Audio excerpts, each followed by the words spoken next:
Trending at pinag-uusapan pa rin ang kakaibang teaser ng inaabang pelikula ni Nadine Lustre, Ang Ulan.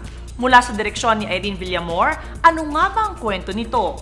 Nadine Lustre, anong ganap? Lola, bakit po umuulan pa din kahit maaraw? Kasi may mga tikbalang na ikinakasal. Tutulan langit sa klase ng pag-ibig nila.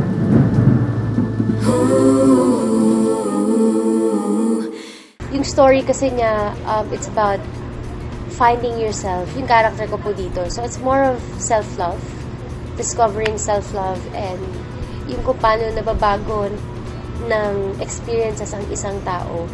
So, sobrang excited po ako. It's my first time working with Direk Irene.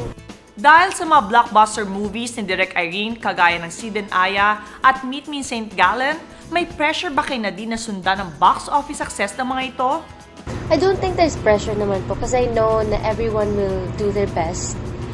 Everyone will give their 100%. So, if anything, I'm more excited than pressured. Ngayon pa lang ay marami na talaga ang gustong mapanood ang pelikulang Ulan.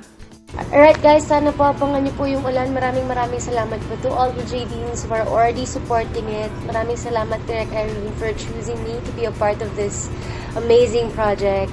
Ulan starring Nadine Lustre, Marco Gumabaw, AJ Mulak, and Carlo Aquino, coming soon in cinemas nationwide.